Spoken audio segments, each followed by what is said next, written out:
Welcome to the Communication 24/7 podcast, where we communicate about how we communicate. I'm your host, Jennifer Furlong.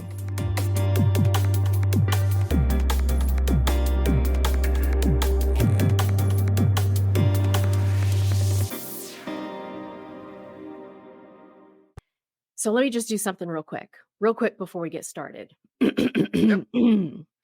I will now practice my non-regional diction. So if any of you are wondering what in the heck is she doing, I have a vocal coach in the house. Now, let me introduce John Henny to you. He has been around the world and he has helped thousands of people become more effective communicators. He is an author, he is a podcaster, and he is going to help us not only just think about, but give us some really good tips regarding our vocal delivery. So, y'all know, as a public speaking coach, I taught public speaking at the college level for 18 years. This is a person after my own heart. So, I'm excited to have him as a guest on the show. I know I'm going to learn a lot from him, and I guarantee all of you listeners will also learn a lot from him. So, John, welcome to the show. Thank you for having me. Absolutely. I think being able to deliver a presentation effectively, it doesn't matter if you are aspiring to be on the stage, if you want to get on the speaking circuit, if you want to be a leader, to be able to just share your message more effectively with your employees. Regardless, this is a skill that we have to continue to develop over our lifetime. So before we actually dive into the questions, would you mind taking a moment for our listeners to just introduce yourself and tell us a little bit about how you became a vocal coach to begin with? What made you want to do this for a living? Yeah, so my journey to being a vocal coach was not a straight line, and it's not anything I saw myself doing when I was younger. When I was a child, my father, who was from Glasgow, Scotland, had this wonderful natural singing voice. And my attempts at singing would be met with, "That's bloody terrible," which I know sounds awful, but it's a Scottish thing, yes? And so I just went, "Okay, I'm not gonna sing." And I started playing the drums, and I became a professional drummer in my late teens and played professionally all through my 20s. And in my early 20s, I thought, if I could sing it just a little, I could get more gigs because I could do at least backup vocals. And a friend of mine said, "Hey, I just started taking lessons with someone who studies with Stevie Wonder's voice teacher." And I went, "Stevie Wonder, I'm in." So I began studying with a person named Eric Feuderer here in Southern California, and he showed me that the voice really is an instrument. And if you learn the basics and the mechanics, you can learn to sing. And I moved from the drums. I started becoming a lead vocalist. I ended up moving on to Stevie Wonder's teacher himself, Seth Riggs, who taught everybody. He was Michael Jackson's voice coach. And I then started training other voice teachers. I started working with singers and voice teachers. And from there, I started to be sent from ear, nose, and throat doctors. I would get professional voice users, speakers. And I found that the exercises that worked for singers, if I modified them, they worked for speakers as well. And I also found that the devices that great singers use in order to connect to an audience and really captivate them work for singers. And so it's kind of become my mission to help people discover the music in their voice. We all are born to sing. They believe that our first attempts at language and prehistoric humans, our first language was something they call musa language, and it was an emotional communication that was sung. And so the voice is the connector of emotion. And music is really the deepest way that we can express emotion. and taking these devices and this expressiveness and bringing it into your speaking voice, you will have an edge that most other people are missing. Oh, I love that. And, I just wanted to throw it out there. My father was also a drummer. So, Oh, yeah, so speaking to another drummer, it just kind of warms my heart. And I love that you were talking about using the concepts that you learned when you were learning to sing and how you can transfer those exact same those same ideas into the public speaking or the vocal delivery area. So, one thing I do want to ask you, people love to joke how they can only sing in the shower, yeah, and we all, let's get real, we all know certain people who, you know, Bueller, that yes. monotone voice, on and on and on. So are you saying that, yes, even those who have that monotone voice, they've had it for years, that we can finally get them into an area where they can tell a story and deliver it in a way that we're gonna be able to be in that moment with them through their vocal delivery? Absolutely. I think one of the shames is if you go back 100 years ago, middle class homes in certainly in the US and Europe, many of them had pianos. This was the family entertainment center, and everyone got around and sang, and they enjoyed it. And there wasn't judgment. Yeah, certainly some were better than others, but then came the phonograph and the radio. And now you could have world-class singers in your home on demand, and it created this class of, well, they sing, I don't. And Mm, people started to disconnect from singing and feel that if I don't do it on this level, I can't sing.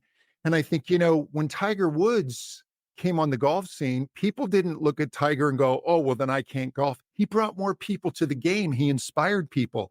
Yet we seem to have this feeling that if you can't do singing at a certain level, you can't do it. And so we've lost our birthright of musical communication. And in that, I think that speech has become, for many, a little flatter than it used to be and a little less expressive. But if you gain an awareness and you just start to do some simple exercises, start playing with your range, play with some melody, not singing, but just even within your speaking voice, you'll start to discover that you can have a more profound level of communication and you'll engage people. I mean, the joke from that Ben Stein character in Ferris Bueller was the monotony and just it's mm, so incredibly boring. mm. And you can absolutely break out of that. That's good news. That's really good news to hear. And, I think that's right. There's something about growing up in a home where there's music, and whether you have a child who is learning how to play guitar or the piano, they join band, in middle school and high school, learning to play the flute, whatever that instrument is. I think it's such a powerful tool to be able to learn how to express yourself in that way. And I think you do naturally tend to bring that into your speaking voice as well, even though you may not even necessarily know that that's what's happening. So, I think it's a fantastic idea to just have your kids learn, whether they want to join chorus or they want to join band, whatever it is.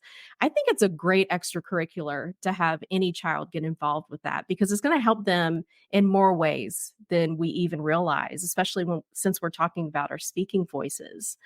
So let's take it from the base level. I am brand new to this. I'm scared to death. I have no idea, where I can begin with this, but I do know that I want to be more effective. I do know that I want to be able to connect with people and reach them on a more emotional level. What do you say to somebody who is really starting from just stage 1 and they have no experience in this and really little to no confidence in this? What do you do with that? The beginning is to just connect with your voice on a deeper level. Even if it's just humming, feel the hum, feel the vibration. Move the pitch up and down. Feel how the sensations change as you move. As you go up, you may feel the voice lift up behind your eyes. As you go down, you may feel it settle more in your chest. And of course, the voice isn't changing where it is. It's just how our body is absorbing the energy changes and our awareness of it. And then it's really, I think the most important thing is finding your optimal speaking pitch, Mm, where your voice is going to work best. A lot of people associate, and rightly so, a deeper voice with more authority. mhm, But what they end up doing is they mistake this more authoritative voice for a lower pitch. And when people start speaking on a lower pitch, they start to lose energy in mm, their voice. that's right. And trying to make that louder, all you're going to do is squeeze, which is going to create physical problems with the Mhm. voice, fatigue, or even worse. Um, just to demonstrate very quickly, if I play a pitch and I speak on this pitch, if I change not the pitch, but my resonance, and I make the resonance go a little thinner and higher, my voice sounds higher. But if I'm on this pitch and I begin to bring in the deeper resonance, now my voice, I haven't changed the pitch, but it sounds richer, it sounds deeper.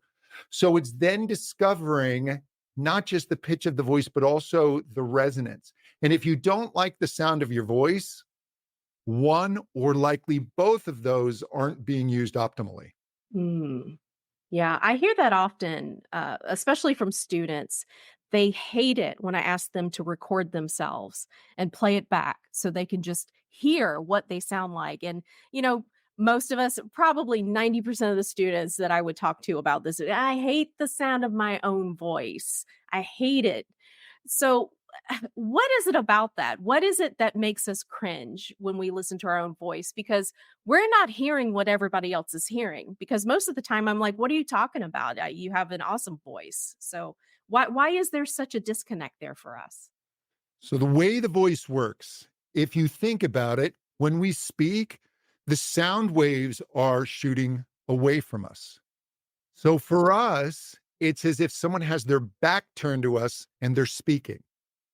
So, nature makes up for this by conducting a certain amount of sound through bone. And the sound waves travel through the bone to the inner ear.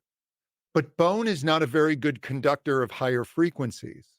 It tends to be better for lower parts of the sound wave. And so when you're speaking, the sense of your own voice that you're getting tends to be a little richer than what's being put out into the room. So that when you hear what your voice sounds like to others, it's a little jarring. But when people say, "Do I sound like that?" Unless the recording is really poor, yeah, that's what you sound like to others. And just know what you sound like to others can be changed, can absolutely be changed. And there is a voice that you have within you that is your natural, highly functioning voice. Okay. So, how do we find that? I get asked this question a lot, especially from students.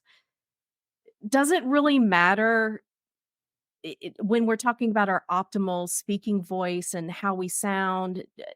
Does it matter if we have a certain accent? Does it matter, the dialect that we have?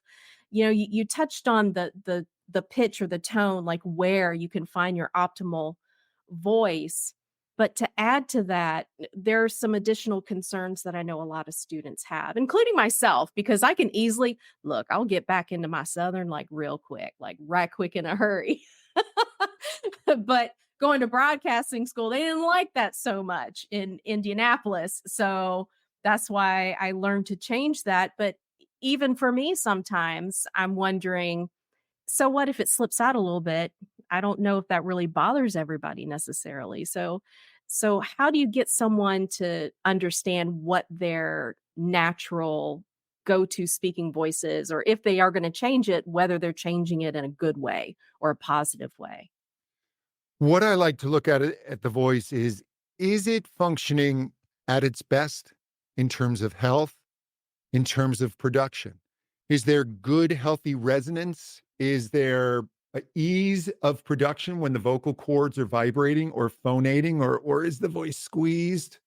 Is it breathy? Or, are we finding a voice that's just nice and buzzy? Is the airflow sufficient for what we are using the voice for? And then from there, your accent is a part of you. It's a part of your personality. And it's really up to you if your accent is at a point where it maybe needs to be maybe softened slightly in case people aren't understanding everything you are hearing. But I'm not an advocate of having a false voice. Mm, I see people and they talk about public speaking and it starts to become this thing, right? And they're almost, yes. I'm an acting No. school. And I'm just not a fan of that. What I really think connects us to others is emotional honesty. And the connector of emotion is the voice. They did a study out of Yale, and I think it was 1,700 participants. And they wanted to see, as they spoke, how accurate the listener could be in telling what the other person was feeling. Mm, And they had them where it was they could see and hear each other, and then mhm, it was only body language, and then it was only sound. They put an obstruction between them or made the room dark where they couldn't see the speaker. And when it was the voice alone, the accuracy was at its highest. mm, The voice, the vibration of the voice, the way we are tuned as social beings to really listen and gather information from the voice is quite profound. mhm, And so you can tell when the voice starts to be insincere, mm, when you feel like you're being sold to, yeah, your spidey senses start to go up. And yeah, so I'm just really big on infusing the voice with honest emotional intention and yeah. letting that really carry your message. Wouldn't you love to captivate audiences and compel them to act with just your voice? Your voice isn't merely a communication tool, it's a powerful connector and persuasive asset. However, its potential is often overlooked, leaving considerable professional and business advantages untapped. Imagine what you could gain by honing your voice to its full potential. Increase your sales, get that promotion, expand your opportunities. The Compelling Speaker by leading voice coach John Henny will guide you in unearthing your voice's natural rhythm and melody, captivating interest through variations in pitch, tone, and pace. Discover effective strategies to combat stage fright and imposter syndrome, and learn valuable health tips to ensure your voice remains strong and resonant throughout your lifetime. Get a copy of The Compelling Speaker today by clicking on the link in the show notes. Yeah. Uh, you're so right, that spidey sense comment that you just made. You do get a feeling for if someone is being disingenuous when they're communicating with you. And I know for me, I feel that when I'm talking to salespeople a lot of time. Yeah. It's okay. And I know you're trying to sell me something. And so here I am. I can hear it in the voice. So I know you work with a lot of different people from many different industries on their vocal delivery. Do you work with salespeople as well, so that they could optimize and be more effective in that? And so what kind of conversations do you have with them? Because I imagine that is probably something that comes up, that, yeah, there's that salesman type of vocal delivery that will probably cause people to back away rather than lean in. And that Yeah. can be problematic for them. It's absolutely problematic. And for me, it could be something I'm ready to buy, something I need, but when I get that vibe, I'm gonna go buy it elsewhere. Mm, I just don't like the feeling. And I really focus in my training on really choosing clear emotional intentions. mm, And emotional intentions, this comes from the acting world. And what it is let's say the scene for the actor is they're going to receive devastating news. The actor doesn't go, okay, I'm going to be upset. or I'm going to be sad, because that's just kind of this static instruction. So what the actor does is, no, my intention is to rebuke, is to not accept. And so to push against. And so then that struggle of hearing the news and you're emotionally, no, I don't want to hear this, starts the true emotion churning. Mm. So let's say you've got to walk out and it's a sales presentation. A lot of times people walk out and they'll say hello, but they're just running through the greeting and then they're going to go off to sell, right? When you walk out, what if your intention is to welcome or to connect? Like that's your goal in the moment. You're going to stop a moment. Mhm. You might smile differently. You'll have different connection with the eyes and the way you speak. And people feel this. If you feel it, people get it. Mm. And it really is. And then when you're giving the sales presentation, as you're explaining the product, your intention should be to inform, Mhm. to reveal, to instruct, to excite. And this creates, as your intentions build, then when it comes to the sale, it's not going to be pushy. You're not going to have the same amount of resistance. Mhm. I love that. What is your emotional intention? And so I could see that applied in all kinds of different scenarios, whether you're creating a speech for a TEDx talk or if you are delivering a presentation at work, a really important presentation at work. What is that emotional intention? How is it that you want to connect with the audience on that level? That's a really important question. I think at the very beginning stages of, let's say you're starting at the very beginning and you decided today, I want to do a TED talk.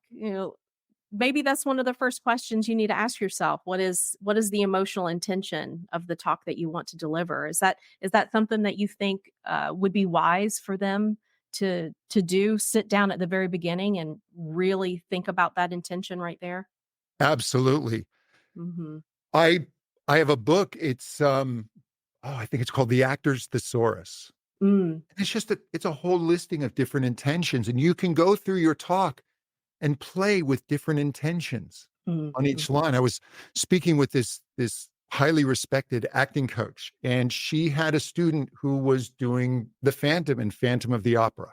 oh, nice. Love it. And when he learned how to use intentions, Mhm. he was just so ecstatic, and he would change his intentions each night because it brought something new to the role as Yeah. he did it hundreds and hundreds of times. And it was always fresh and always exciting. Mhm. So you're not locked into these. You can be very creative with them. And as you play with them and experiment with them, you will feel they will ignite actual emotion. And you have to remember the voice is always communicating emotion, and it can communicate lack of emotion, Mm. lack of empathy. It can communicate people pick up on things you don't realize they're picking up on. And if you are in these really honest, true intentions, it's a Mhm. powerful thing. And on the flip side, I say, and not entirely joking, I've never seen a cult leader or a con artist with a lousy speaking voice. Mm. They Yeah. Yeah. know how to captivate people. They know how to use these intentions. They know how to connect on this level where they can lead people where everyone else is standing going, how could you fall for this? How could you go with this person? But when somebody knows how to use these, it's quite powerful. I wanna be able to do this, right? I'm sure you've heard this. I want and I can understand the value in this, but I'm afraid. I feel kinda silly if I let myself go in that direction. What kind of advice do you give anyone who says something like that? They're afraid to let go, or they're afraid of looking silly, or they're afraid that it's just not gonna work for them for whatever reason. Because I know that fear is a pretty common feeling, especially, in the field of public speaking. Absolutely.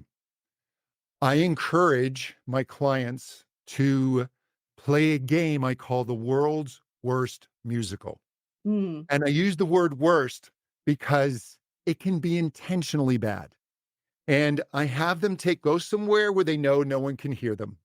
And I have them take their talk or maybe some of their slides and the points they're going to make and sing it like you're just like Will Ferrell in Elf. I'm smiling and I'm singing and just be incredibly silly with it. And then move that to speech and allow that energy and then go back to singing as badly as you want and then back to speaking. And you'll notice all of a sudden there's a different flow. There will be melody in your words, tone. There'll be building of tempo and then pulling back. And you'll see that, my gosh, just as singers, because singers have to go out and certainly contemporary music, it's very repetitive. Mhm. You have verse, chorus, verse, chorus. The choruses repeat the same lines. It's repeating melodies. But great singers, they use these little subtle devices. They'll maybe pause when you think they're going to give you the word. They hesitate. They change the tone. They start to increase the intensity. They pull back. And what they do is they keep reawakening interest by introducing new elements. And when you start discovering music and how you can have this melody and these devices to keep reawakening attention, you're going to enjoy public speaking much more because you know that you can hold an audience's attention.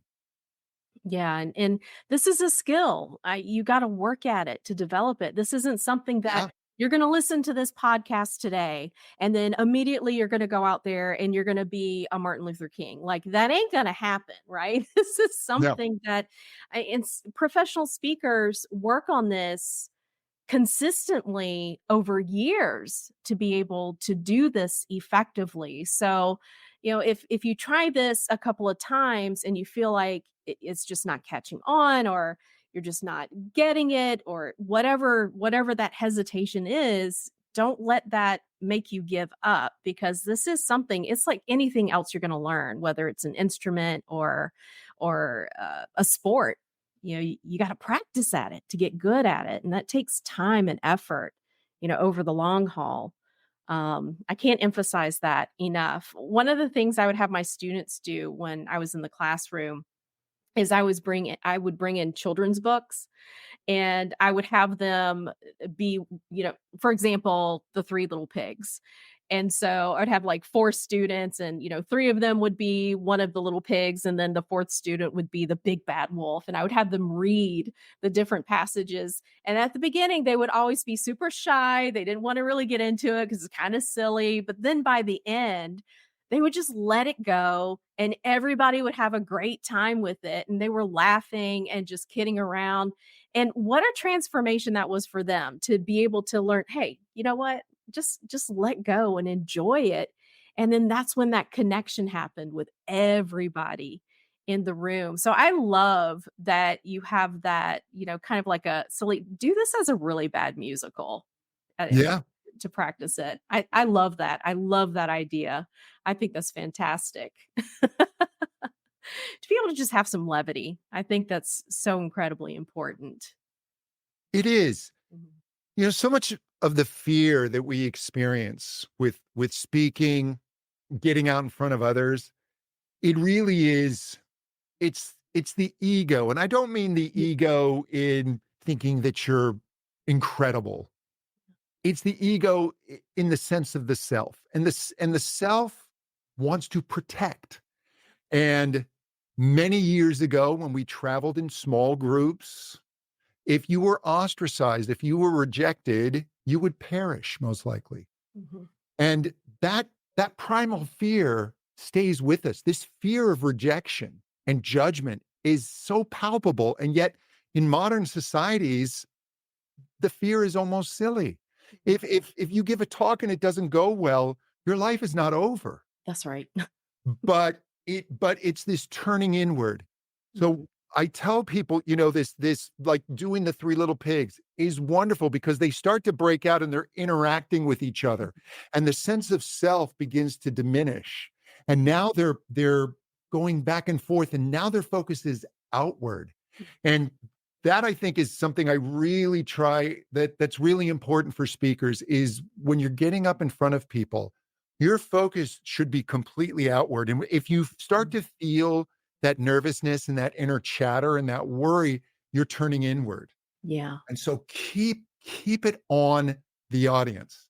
Keep it Yeah. on those who've come to hear you. And the other thing I always do before I go out to speak is I give people permission to not like me Mhm. because they have that right. It's like, you know what? You don't have to like me, but I'm here for the people who need to hear what I have to say. I owe it to them. Mhm. Yeah, I think that's a wonderful philosophy to have, because even if you are able to reach just one person out in that audience, you've been able to make that connection with them on that emotional level. I think it's worth it because you have no idea how you might impact that one person, in a positive way, and it's a really powerful tool to be able to use that. And I agree, it's about them, it's not really about you. So, focus on the message that they're receiving. Focus on how is it that this is going to impact them in some way. And I think by doing that, by having that mindset, it kind of takes the pressure off of you just a little bit because it's like, I don't really have to go out here and do cartwheels.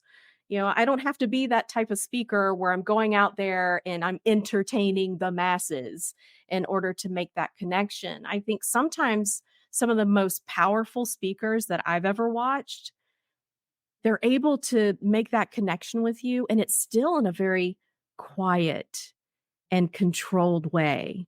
I mean, we all enjoy the exciting type of presenters, but there is something to be said about those presenters that can just capture your attention, and they're not having to do all of the cartwheels and the vocal, gymnastics and all of that to keep you captured. Um, how can we find what type of speaker we are naturally, because I know so many people think that they have to be that entertaining person, that, oh, obviously I'm an extrovert, and I just that's just so not true. You don't have to be that in order to be effective at this. No, you don't. What you want to do is just incorporate all of you, all the sides of you. There will be parts of you that get excited and more animated, and it starts to build, and it's your voice is starting to pick up speed, and then you'll pull back.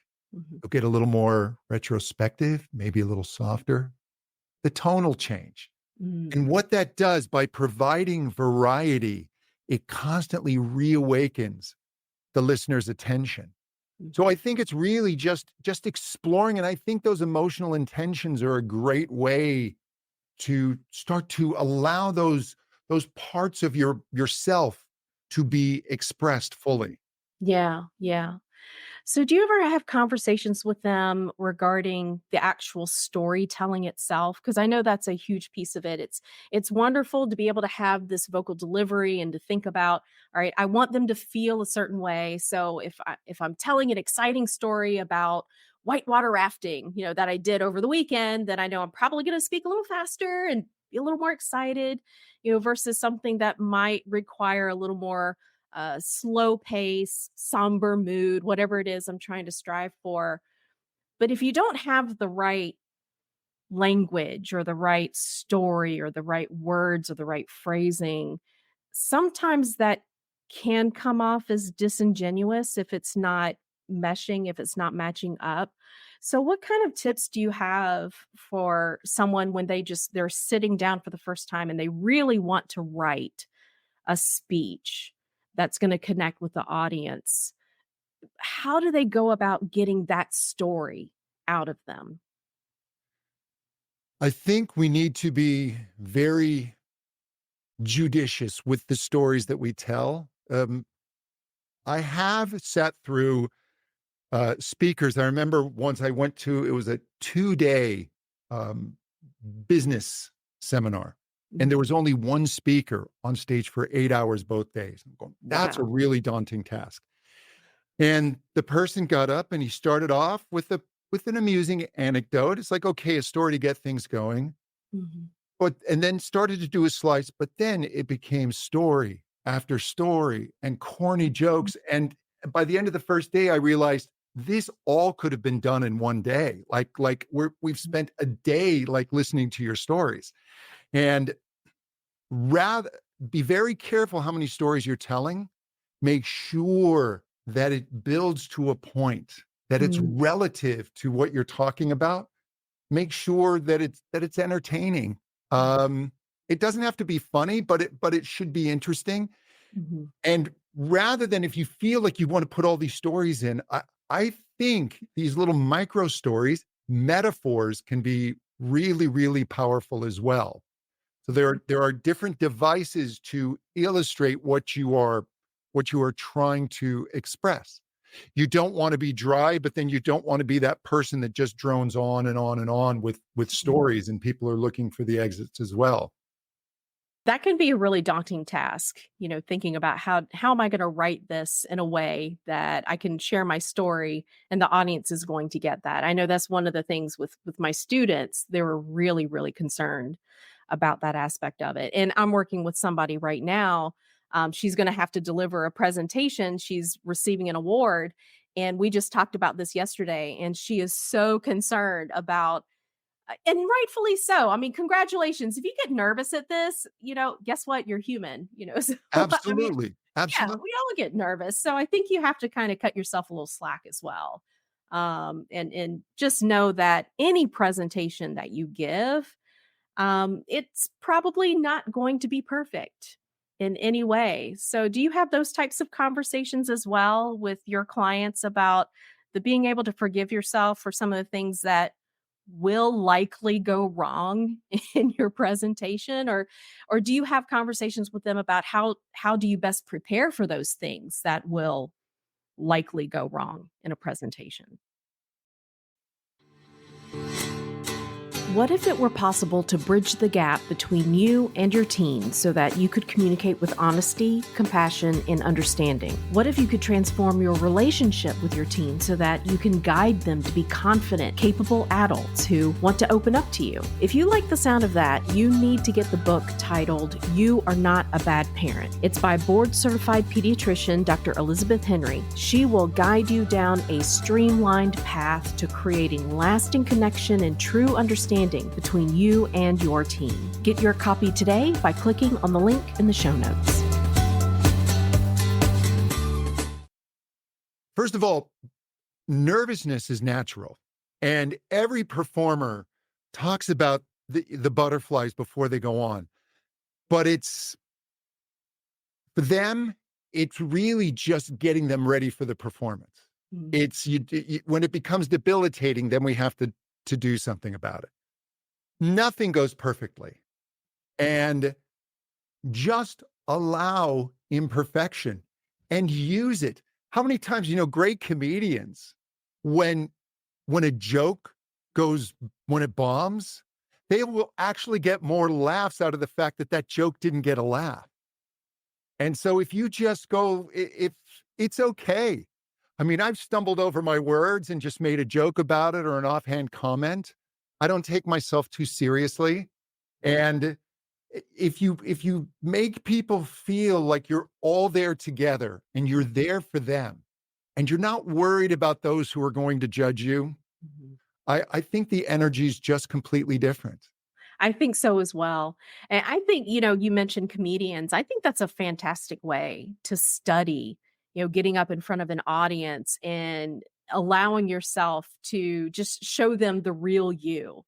And you're right. If something does happen that you didn't intend to happen, you know what? At the end of the day, the audience really doesn't know what you practiced. So, I mean, whatever you do up there, just, it was intentional anyway, right? Yeah, I mean, look, disaster, the wrong slide comes up, right? It Right. skips a slide. You want to freeze.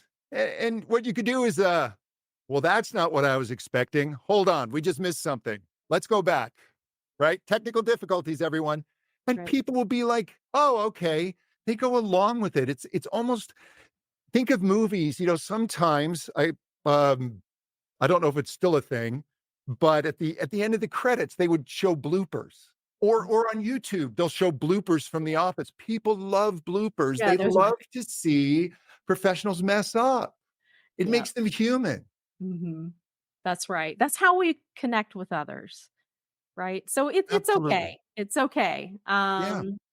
I read a book, Bird by Bird by Anne Lamott, and there was one quote in there that has always stuck with me, and that quote is, "Perfectionism is the voice of the oppressor."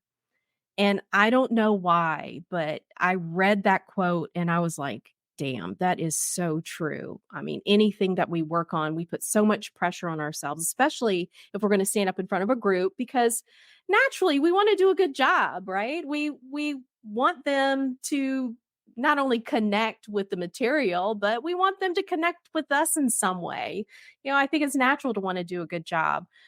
So it's natural to be a little weary, a little scared, a little nervous at it. But I think there was something freeing in that quote when I read that, at least for me. It helped me realize that I tend to put a lot of pressure on myself to get it exactly right. And that's not what we connect with. We don't connect with, we're not robots. We don't connect with them. No. So it's okay. Just go with the flow and it'll be all right. I And remember I had a singer come to me, and she was quite uh, a successful session singer. So she would sing on projects that people would have heard, but wouldn't know who she is, Mhm. background vocals, etc. And she was experiencing some real vocal issues, and a part of her voice, this transition area where singers can have trouble. She'd been a little hard on her voice and pushing it, and the voice just wasn't holding. It was raspy. Notes wouldn't hold. They would crack, and she had to sing this song coming up for an industry audience. So there was going to be some bigwigs there, and she wanted me to help her with the song. And as she began, some of the notes were shaky. It wasn't sounding great, but she was such a beautiful artist, and she was so emotionally connected that it didn't matter. And by the end, I was fighting back tears. It was so beautiful.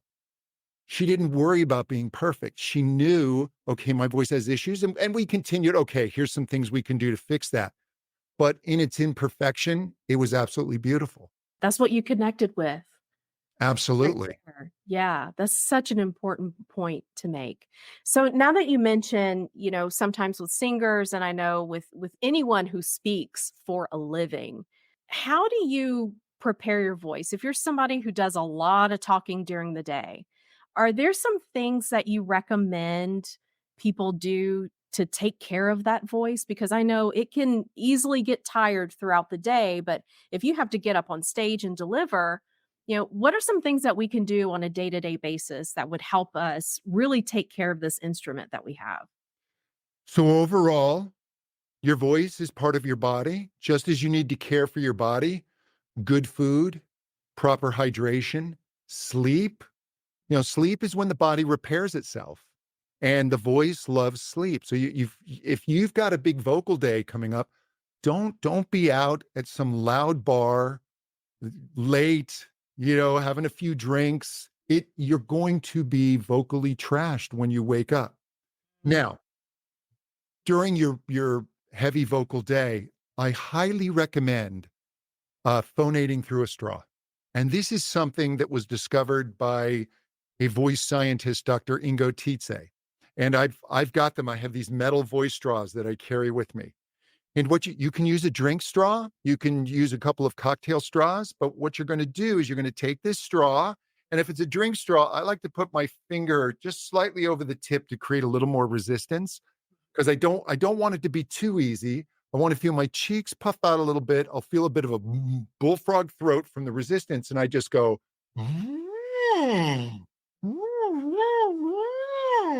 just some glides through that straw. And what that resistance is going to do is it's going to send air and energy back down to your vocal cords, and it's like a little massage. Mm. And you do that for 30 seconds, you just kind of sneak away, and then when you've gone through it, just say, "Hello, how are you?" And feel where your voice is. Make sure your voice stays there at that pitch. When you start getting tired, watch that your pitch doesn't start to drop, because then your voice doesn't have a lot of energy, so you're gonna start to squeeze, and all that's gonna do is start to swell your vocal cords even more, and then the pitch is gonna drop even more, and you're gonna get into this vicious cycle. So Mm. it's really exercising your voice, getting some good vocal warm-ups, taking care of your voice, and then making sure that you're speaking at a healthy pitch. Do you recommend certain, like I know some singers. I have a friend who sings in the choir at church, and she has these hot teas that they're like her favorite hot teas that she likes to drink. Do you ever recommend anything like that, like a nice warm tea or something that would help, I don't know, take care of the vocal cords or maybe help them relax, after you've used them, after a long day of using your vocal cords? What are some things that we could do? Well, there's actually a tea, I've got a cup of it right here, Yeah. called throat coat, and Mm. it's made for the voice. Um, but yeah, you want to when you're drinking beverages, you want to be careful about too much caffeine because that can dry the voice, and I love coffee. So that's a hard one for me, but Mhm. just make sure you're getting plenty of water, teas, herbal teas are good, Mhm. um, and food. If you're eating water-rich food, that's really good for the voice, so Mm. fruits and vegetables, things if you're gonna have a hard vocal day, I wouldn't get up and eat a cheese pizza for breakfast because that is your body is just going to be in this really hard work of digestion. I mean, that's just it's hard on your system to digest it. You're just gonna get dry, like really salty foods, things like that. Mhm. You just really think health. Yeah, that is such an important point you just made, and I don't think many of us think about that. Foods that might be a little too salty, or what are you eating that day? You have a big presentation that afternoon. What are the things that you are consuming so that your body is not having to work overtime to digest that? I don't think that's something that we think about, during those days that we have those speeches. So I'm glad that you mentioned that. I did have a question that I just remembered I wanted to ask you a little while ago when you had mentioned with the vocal and the pitch, and finding your optimal pitch. Yep. One of the challenges that I think maybe this is more so for women than men, but sometimes when we're talking, we'll have that it's like a question at the end and then it just never seems to end. How do you call their attention to that as being something that, you know, it's really a distraction if it's overused? How do you call someone's attention to that and then help them break that type of a habit? Well, this is where you're starting to get into deeper work Mhm. and where people maybe have to feel slightly uncomfortable when you start breaking things down, Mm, bringing their awareness to certain issues, mhm, maybe recording them speaking and say, "Here, do you notice that? Do you see how mhm, that's a repeating pattern?" And mm. then what happens and just point out that to the listener, if your speech pattern becomes predictable, they're gonna tune out. Yeah. That's like listening to 3 blind mice over and over again. It's too predictable. And Mhm, what we need is a certain amount of predictability, but then we need to not deliver on that there's new information coming in. That's why great singers are constantly adding nuances. If you listen to a pop song, the producer will bring in new elements as the song repeats and builds or pulls things out to reawaken your interest. mhm, So if we don't want to have habits that we're unaware of. mm. Yeah. That becomes a problem, and I do that a lot, working with singers, is they'll have little vocal tics, if Mhm, you will, that I have to just point out and go, you realize that you're doing this all the time, that you're sliding to these notes again and again. Mm. Once in a while, that's fine, but that's now becoming predictable, and you don't want to be too predictable. Yeah, that's the value of having a good coach. I mean, when you think about it, whatever industry that you're in, I mean, you can be the best baseball player out there. You can be a fantastic football player, whatever the, sports analogy that you want to use here. They have coaches for a reason. I mean, even if you have all of the natural talent in the world, you'll notice, I mean, gymnasts, right?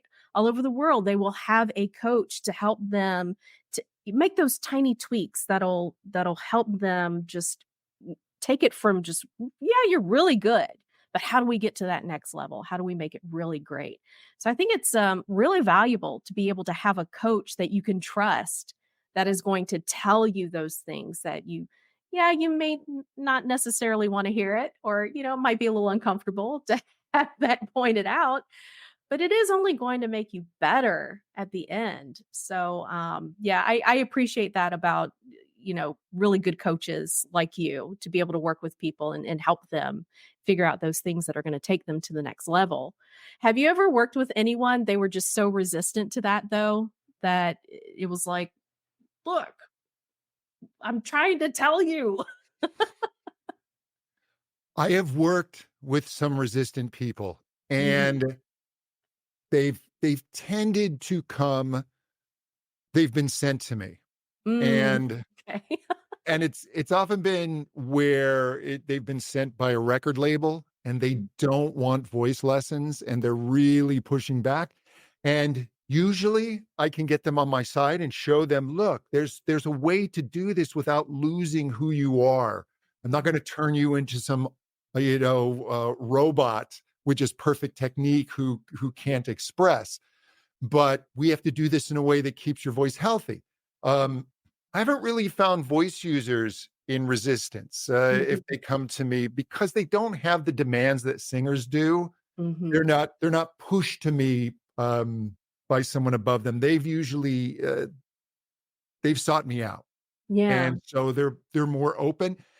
Not everybody is comfortable at first, kind of getting under the hood of their voice, because we tend to feel that that's who we are, and Mhm. vocal issues tend to embarrass us in ways that, if you're learning to play guitar, you're not your first lesson, you're not embarrassed that you don't know how to play a C chord, and Yeah, then it's hard to move from a C to a G chord.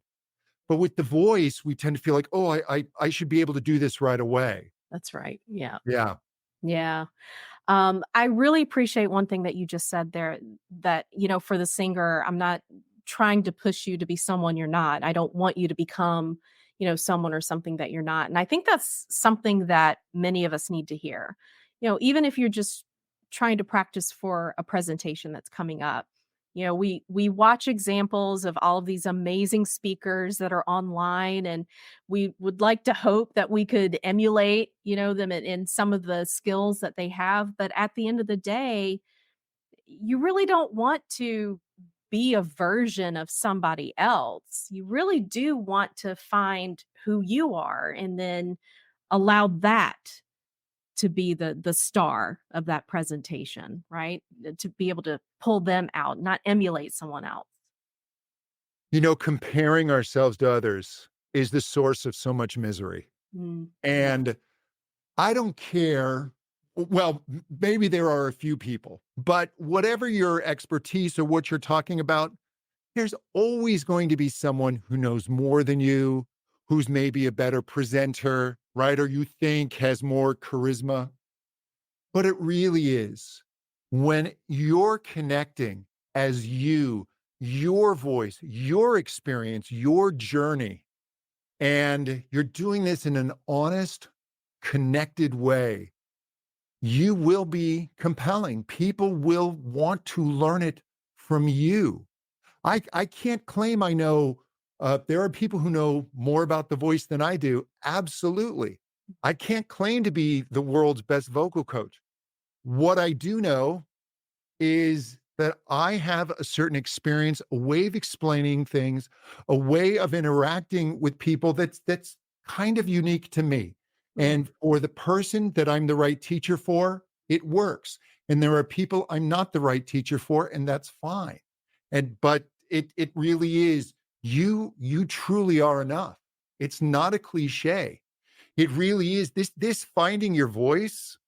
I would say, if you're struggling with this, take your speech or take your presentation, and I want you to mentally hear yourself giving the presentation in the absolute best way, like the ideal of yourself.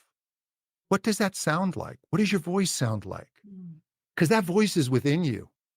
And if there are certain physical impediments to that, that can be worked through. That voice that you hear in your head is there, and it will move people. Wow, I can see why you are such a sought after coach. Like, I'm motivated. like like after that, I'm like, look, I'm looking at the time. We've been talking for almost 55, I can't believe 55 minutes now, almost an hour. And that was just wonderful. Like, I am motivated right now. I'm like, I can take on the world. What a fantastic message to send out to anyone who is really working toward bettering their voice, wanting to become a more effective communicator, wanting to be able to get out there and make a difference, connect with others. Um, that was just so well said. I have nothing I can add to that at all. I really loved that. I can tell you're a fantastic vocal coach. I can tell that the people who you work with, they probably really appreciate being able to work with you because I think you probably make a really strong connection with them on a personal level. Well, thank you. Yeah, absolutely. So, are there any final words of wisdom that you would like to share with our listeners before we wrap this up? There's music in your voice. You don't have to be a singer, but there is a musical flow that goes back so far in our history. And this musical connection, this emotional connection, this musa language is incredibly powerful. And we all get our slides looking great, and we have our power stances, and we really think about what we're going to wear. But your voice is what's connecting you to people. Your voice is the most important thing on that stage or in that presentation, in that room. And the time that you spend on your voice will be repaid. Beautiful. Thank you for taking us on this journey with you. This has just been so fantastic. I know I have learned a lot, and I've been doing this for a long time. So, like you said earlier, there's always going to be somebody who knows more than you. We could always learn from someone. So, if there's a listener out there and they want to continue this journey with you, how can they get in touch with you or tell us a little bit about your podcast? Maybe they want to take a listen to that. Yeah, my podcast is called The Intelligent Vocalist. It focuses on singers, but if you're a professional voice user, it may be of interest to you because it also goes into mindset and vocal health and even voice science. I mean, this instrument is so fascinating that scientists are still unsure of exactly how it works. It's so remarkably complex and wonderful. I also have a book called The Compelling Speaker that's available on Amazon. And you can check out my website, compellingspeaker.com. And my main website is johnhenny.com. All right. Fantastic. All right. You have a new fan. I'm going to follow your podcast and start listening because, like we said earlier, always room for improvement. Thank you again so much, John, for being a guest on the show and sharing your wisdom with how to become a better vocal. I don't want to say vocal artist. Well, yeah, some people out there might be a vocal artist, but just anyone out there who wants to do a better job at delivering a presentation or speaking more effectively. This has been jam-packed with all kinds of goodies. So I know the listeners really do appreciate this hour that you have spent with us. So thanks again for being here. Thank you so much for having me. All right, everyone, have a great rest of your day, and we'll see you next time. Bye.